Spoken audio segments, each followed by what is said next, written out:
त्या खाली बानूवाड्यात गेल्या आणि त्यांनी पुन्हा एकदा बानूलाही जेजुरी सोडून जाण्याची आज्ञा दिली आणि आता स्वतःशी काहीतरी निर्णय घेऊन त्या गडावर परत आल्या आहेत.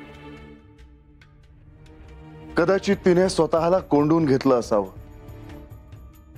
परंतु प्रभू, मला श्री म्हाळसा देवींचे मन वळवण्याचा प्रयत्न करायला सांगू नका. मला श्री म्हाळसा देवींच्या रागाला सामोरे जावे लागेल. मुनिवर, नको प्रभू, मी जातो. थांबा मुनिवर. मुनिवर, श्री म्हाळसा देवींनी कोणता निर्णय घेतला आहे त्यांनी तो निर्णय मागे घ्यावा हे सुचवण्याचे कार्य आणि दायित्व आपल्याशिवाय दुसरा कोण पूर्णत्वाला नेऊ शकतं.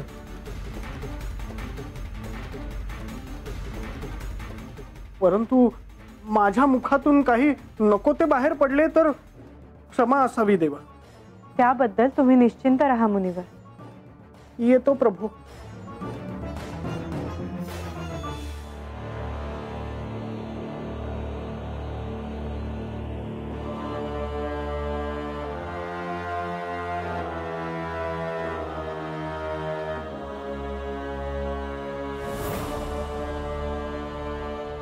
मुनिवर त्यांचे कार्य नक्की पूर्ण करतील.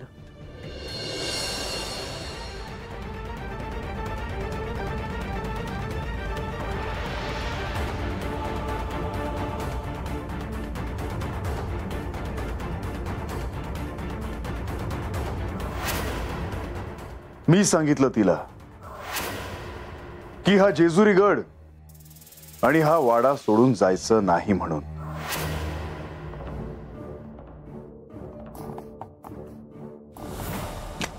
नारायण नारायण. मुनिवर, प्रणाम देवी. तुम्ही असे अचानक इथे याल याची कल्पना नव्हती. नेहमीप्रमाणे मी देवांचे दर्शन घेण्यासाठी जेजुरीत आलो होतो. सहजच आलात की काही प्रयोजन आहे? बऱ्याच दिवसात आपले, देवांचे, माझ्या आराध्यांचे, लक्ष्मी मातेचे दर्शन झाले नव्हते म्हणून मी आज आलो. आणि त्यात आज विजयोत्सव. सगळीकडे विजयाचा आनंद साजरा होत असणार, त्याचेच औचित्य साधून मी आपली भेट घेण्यासाठी इथे आलो आहे.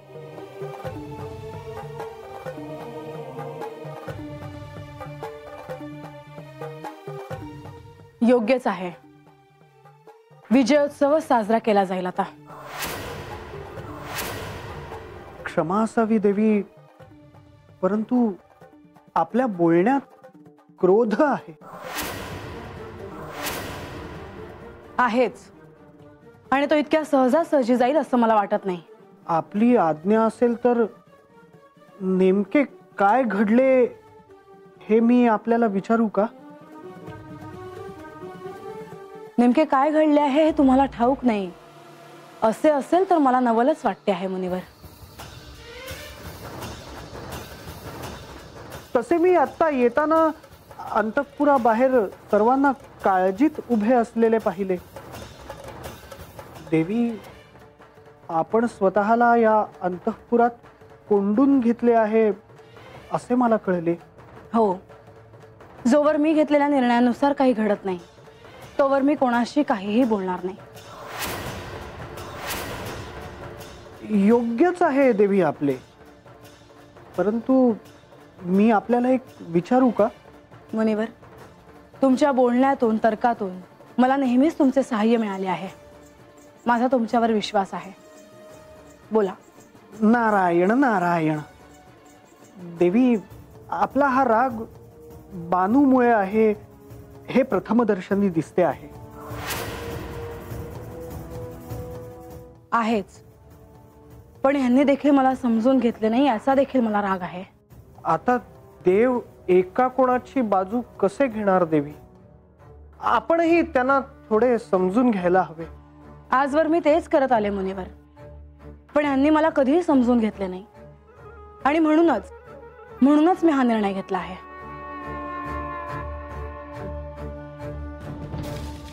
नारायण नारायण. आता देवींनी असा कोणता निर्णय घेतला आहे कोणास ठाऊक. माझ्या या निर्णयामुळे माझ्या मनाला शांती मिळेल असं मला वाटू लागलं आहे. देवी, असा कोणता निर्णय घेतला आहे आपण? मी काय निर्णय घेतला आहे हे जाणून घेण्याचे कार्य यांनीच तुमच्यावर सोपवले नाही ना मुनिवर? नारायण नारायण. देवी, आपल्याला हे कुणाला सांगायचे नसेल तर आपण मलाही नका सांगू. मी येतो. थांबा मुनिवर. आज ना उद्या ते सगळ्यांना कळणारच आहे. मी स्वतः सांगेन. मी ही जेजुरी सोडून जाणार आहे. देवी, आपण हे काय बोलत आहात? आपण असे करू नका देवी. नाही, माझा निर्णय झाला आहे मुनिवर. काय झालं मुनिवर? मी काही अयोग्य बोलले का? नाही देवी, खरे सांगायचे तर मलाही आपला निर्णय योग्यच वाटतो आहे. आहेच. माझ्यावर होणारा अन्याय मी असा बघत बसू शकत नाही. मी त्या बानूला आज्ञा दिली आहे, पण हे त्या बानूला जेजुरीतून जाऊ देत नाही.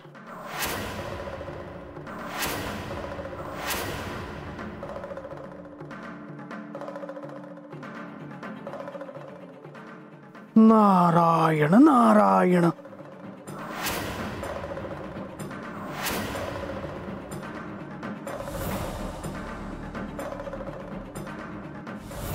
नारायण नारायण.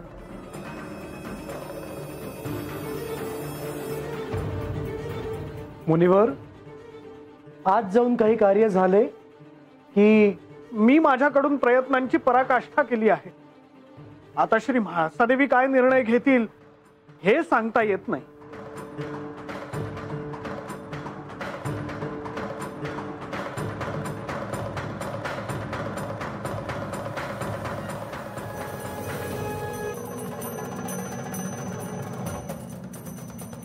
परंतु त्यांनी काय निर्णय घेतला असेल?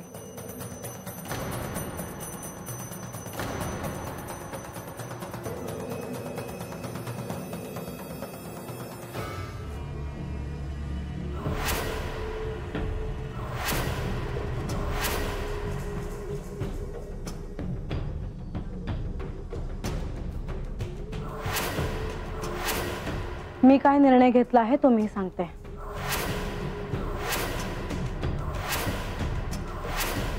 देवी, आम्ही आपलीच प्रतीक्षा करत होतो. तुम्हाला माझ्यामुळे तात्काळ थांबावं लागलं. आता यानंतर असं घडणार नाही. म्हाळसा, तुझ्यामुळे इथे सर्वजण चिंतित होते. तू हे काय चालवलं आहेस? मी हा गड सोडून चालले आहे.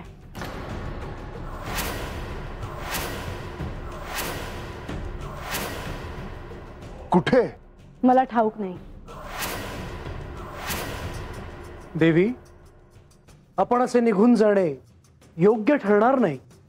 आता मी निर्णय घेतला आहे. मुनिवर, आपलं बोलणं झालं होतं ना? मग तुम्ही का सांगितलं नाहीत की म्हाळसादेवींनी असा निर्णय घेतला आहे? त्यांना हे सांगणं अवघड झालं असेल देवी. मला सांगणं अवघड जाणार नाही. कारण आतापर्यंत माझा संसार वाचवण्यासाठी मी जे जे प्रयत्न केले ते व्यर्थ ठरले आहेत. आता मला कळले आहे, माझ्यासाठी आतापर्यंत सुखाची अभिलाषा जी होती ते म्हणजे मृगजळ आहे. ते माझ्या वाट्याला कधीही येणार नाही. मी या गडावर ज्यांच्यासाठी आले होते त्यांचे मन आता दुसरीकडे कुठेतरी गुंतले आहे. त्यांच्यापर्यंत माझा आवाजही पोहोचत नाही. मी आता गडावर थांबण्याचे काहीही प्रयोजन उरत नाही. आजवर माझ्यावर जे जे दायित्व दिले ते मी सांभाळले, पण आता मला कोणतेही दायित्व नको. मला यातून मोकळं करा.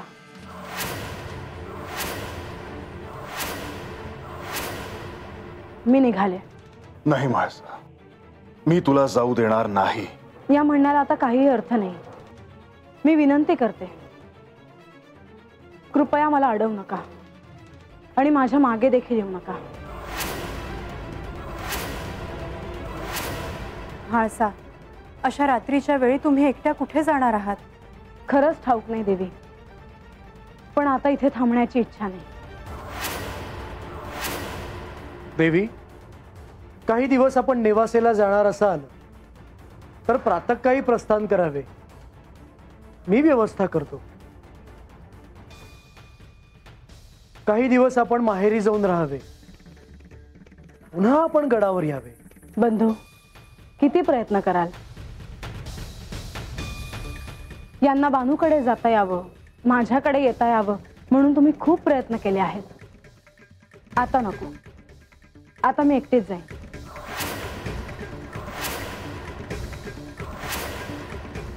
आणि मी तुम्हालाही विनंती करते की तुम्ही आता मला अडवू नका. आणि आता दैत्यांचा देखील वध झाला आहे, त्यामुळे त्याचेही भय नाही. मी निघते, चिंता नसावी. म्हाळसा, तू रागाच्या भरात नको तो निर्णय घेते आहेस. आता काहीही बोलू नका, मी निघते. म्हाळसा,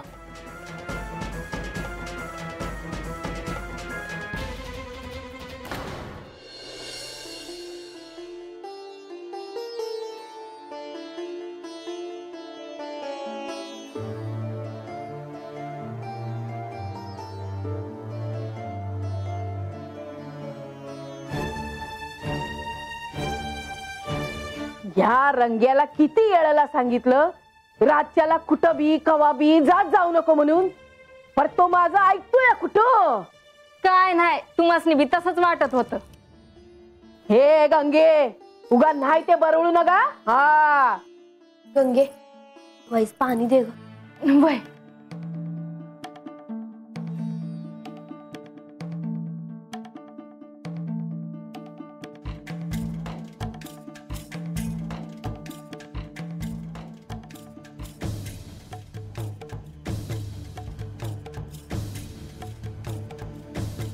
काय ग मावशी, काय झालं? यो रंग्या ग कुठं बाहेर गेला, अजून आला नाही. अगं पर गेलाय कुठं त्यो? मी सांगते, ते गेला आहे ती गडाव. गडावर कशा बाई? तेच मला बी कळना. आता तत काय झालं आहे हे आपल्याला लगेच कळाय हो का? हेच जाणार आहे ती देवीन मोर, त्यासनी समजवाया. आला रंग्या, काय रे किती उशीर झाला? आणि कोणी सांगितलं तुला नग ते आगावपणा कराया? अगं मी असंच गेलो होतो गाडावर. आत नाही गेलो, काय बाहेरच होतो. म्हणलं काय कानाव येतंय काय नाही ती बघावं, आणि तेवढ्यात कानाव आलंच. काय काय खाणं आलं? देवीनी स्वतःला कोंडून घेतलंय. हा, अरे काय सांगतोस काय? होय तर समजी जण काळजीत आहे ती का आता मोहर काय होईल. जे काय झालं ते बरं नाही झालं. बरं, माझ्या कानाव जसं आलं ना तसं लागलीच तुम्हाला सांगाय आलो. आता परत माघारी जाणार आहे, आणि जसं जसं कानाव येईल का नाही तसं तसं समज तुम्हाला सांगाय येतो. हा येतो मी. अरे रंग्या, रंग्या, ह्या समध्याचा देवासनी त्रास होतच असणार ग मावशे.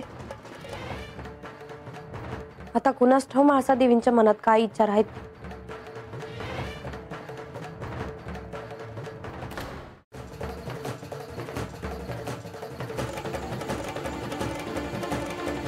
म्हाळसा,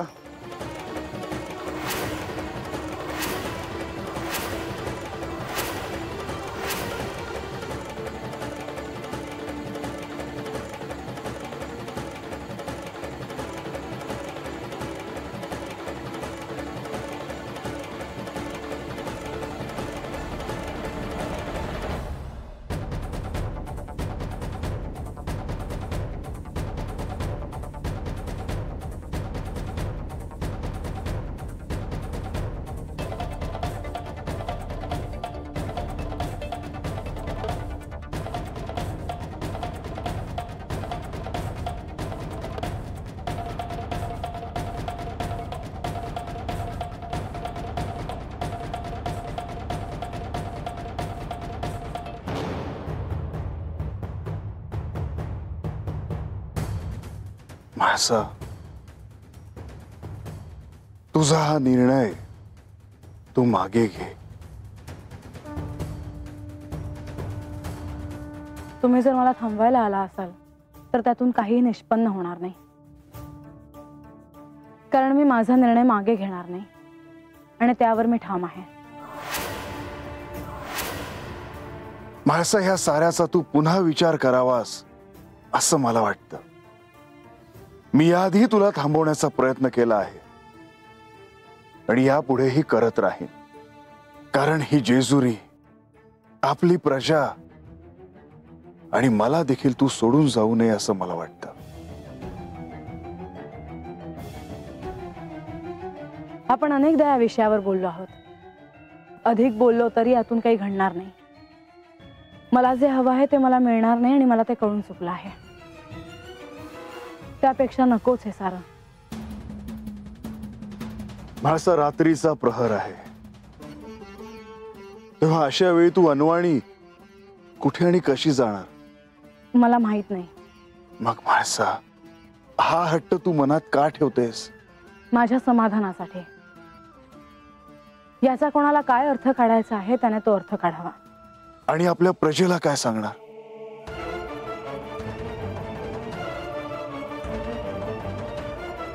मी प्रजेचा विचार केला नाही असं कधी झालं नाही.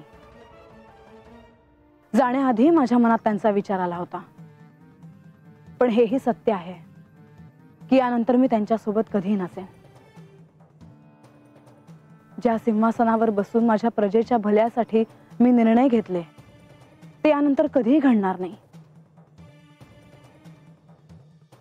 मी माझ्या प्रजेवर जीव लावला होता. मी त्यांच्यासाठी काहीही केलं असतं, केवळ आणि केवळ त्यांना सुखात आनंदात बघता यावं म्हणून. त्यांना मी कधी कोणत्याही संकटाला सामोरं जाऊ दिलं नसतं. पण आता ते शक्य होणार नाही. म्हाळसा, आपल्या प्रजेचा देखील तुझ्यावर जीव आहे. माझाही त्यांच्यावर जीव आहे, पण म्हणून मी हा निर्णय मागे नाही घेऊ शकत. आणि म्हाळसा, माझा विचार तुझ्या मनात नाही आला? खोटं कशाला बोलू मी, पण तुमचा माझ्या मनात विचार नव्हता असं कधी झालं नाही. तुमचा विचार माझ्या मनात कायम होता आणि म्हणूनच हे सारं सहन करत आले मी. पण अखेर मला हा निर्णय घ्यावाच लागला.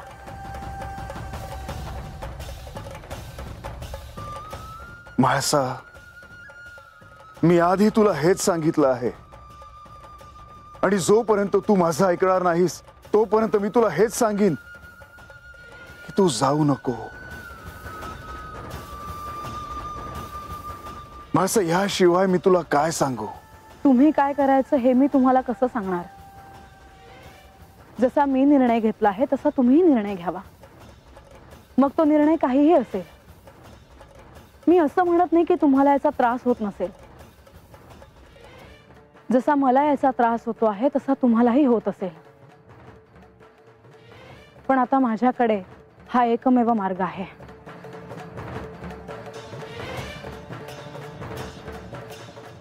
अजून एक सांगावंसं वाटतं. काय? तुम्ही अंतर्ज्ञानी आहात. सृष्टीत काय घडतं हे तुम्हाला कळत असतं. मी कुठे असेन हेही तुम्हाला कळेल. पण काय म्हाळसा? पण तुम्ही मला कधीही भेटायला देखील येऊ नका.